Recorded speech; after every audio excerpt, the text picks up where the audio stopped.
इस सेशन में हम डिस्कस करेंगे अप्रोक्सीमेशंस, जो कि क्वांटिटेटिव एप्टीट्यूड का एक पार्ट है। अप्रोक्सीमेशन या अप्रोक्सीमेट का मीनिंग होता है not accurate, not exact, but close to the exact value, right. Approximate यानी close to the actual answer, but it need not be the actual answer, right. अब approximation हम इसलिए discuss कर रहे हैं क्योंकि कई कॉम्पिटिटिव एग्जाम्स में इसे एक अलग टॉपिक माना जाता है। स्पेशली बैंक एग्जाम्स में अगर आप देखें, अप्रोक्सीमेशन का वेटेज 5 मार्क्स तक का होता है। एंड अप्रोक्सीमेशन के क्वेश्चन सिंप्लीफिकेशन जैसे ही होंगे, राइट। जैसे हमने सिंप्लीफिकेशन में देखा था, नंबर्स दिए जाते हैं अलग अलग अर्थमेटिक ऑपरेटर्स के साथ, हमें सिंप्लीफाई करके फाइंड आउट करना होता है कि क्वेश्चन मार्क की जगह पर क्या वैल्यू आएगी, राइट। एंड हमें एग्जैक्ट आंसर फाइंड आउट करना होता है। अप्रोक्सीमेशन में हमें इसी टाइप के क्वेश्चन में एक अप्रोक्सीमेट आंसर फाइंड आउट करना होगा, यानी हम एक्चुअल आंसर फाइंड आउट नहीं करेंगे, हम एक close to the actual answer, right, एक अप्रोक्सीमेट आंसर वहां पर इवैल्यूएट करेंगे, राइट। सो इस केस में भी, अप्रोक्सीमेशन के क्वेश्चन में भी हम बॉडमास रूल ही अप्लाई करेंगे, राइट। जो प्रॉपर हायरार्की है उसे हमें फॉलो करना होगा, लेकिन एग्जैक्ट या प्रिसाइज कैलकुलेशन करने की कोई जरूरत नहीं होती है। लेकिन एक इंपॉर्टेंट पॉइंट ये ध्यान में रखना चाहिए कि अप्रोक्सीमेशन के क्वेश्चन सॉल्व करने के लिए हम किस लेवल तक अप्रोक्सीमेट कैलकुलेशन कर सकते हैं, ये डिपेंड करेगा दिए गए आंसर ऑप्शंस पर। बेसिकली अगर देखा जाए, अप्रोक्सीमेशन में किसी एक ऑप्शन को हम राइट नहीं कह सकते हैं, राइट। दिए गए आंसर ऑप्शंस में से हमें करेक्ट आंसर फाइंड आउट नहीं करना होता है, दिए गए आंसर ऑप्शंस में से हमें बेस्ट आंसर जो है वो फाइंड आउट करना है। क्योंकि अप्रोक्सीमेट का मीनिंग डिफरेंट हो सकता है डिफरेंट पर्संस के पॉइंट ऑफ व्यू से। मीनिंग डिफरेंट नहीं होगा, लेकिन जो अप्रोक्सीमेट वैल्यू है ये अलग अलग मानी जा सकती है।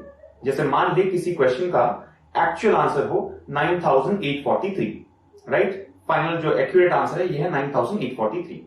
अब इस 9843 को अप्रोक्सीमेटली 9840 लिया जा सकता है, 9845 भी ले सकते हैं, 9840 ले सकते हैं, 9800 भी लिया जा सकता है, या फिर अगर बहुत ही ज्यादा अप्रोक्सीमेशन करें तो 10,000 भी कह सकते हैं, क्योंकि 9800 एंड 10,000 एक तरह से क्लोज है। डिपेंड करेगा कि आप किन वैल्यू से कंपेयर कर रहे हैं, राइट। सो बहुत इंपॉर्टेंट है कि अप्रोक्सीमेशन आप समझ लें करेक्ट आंसर नहीं है। ऑफ कोर्स अप्रोक्सीमेशन यानी एक्चुअल आंसर तो है ही नहीं, लेकिन इसका ऐसे कोई करेक्ट आंसर नहीं होता है। दिए गए ऑप्शन में से हमें बेस्ट आंसर जो है वो फाइंड आउट करना है।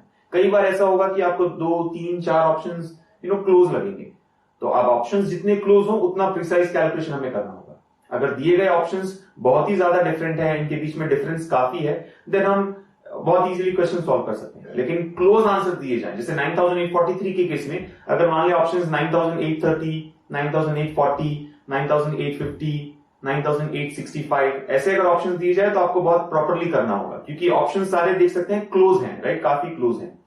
तो आपको प्रॉपरली फाइंड आउट करना होगा कि आंसर क्या है। लेकिन इसी केस में अगर मान लिया ऑप्शन दिए जाए 9200, 9800, 9500, 8900, देन आप बहुत इजीली फाइंड आउट कर सकते हैं।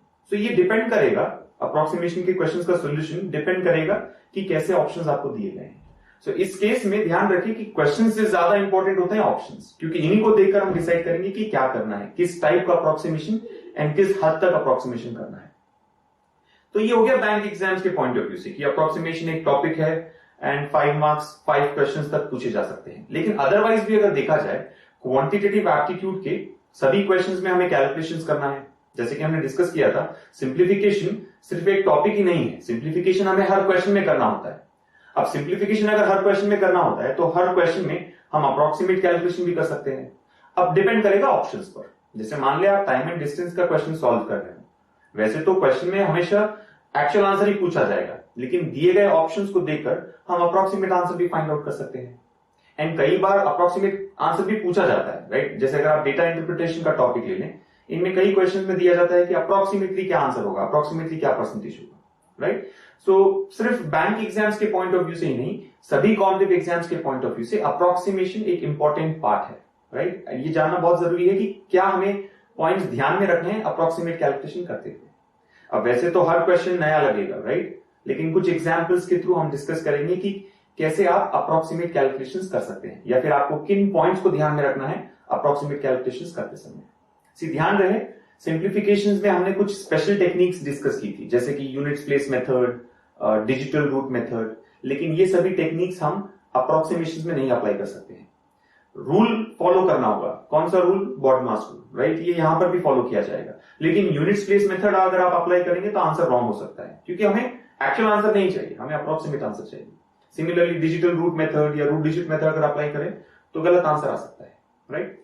सो सिंप्लीफिकेशन जैसा ही है, लेकिन आप कुछ स्पेशल टेक्निक्स अप्लाई नहीं कर पाएंगे, राइट। आपको बस ऑप्शंस को देखकर, ऑप्शंस को ध्यान में रखते हुए अप्रोक्सीमेट कैलकुलेशन करना है।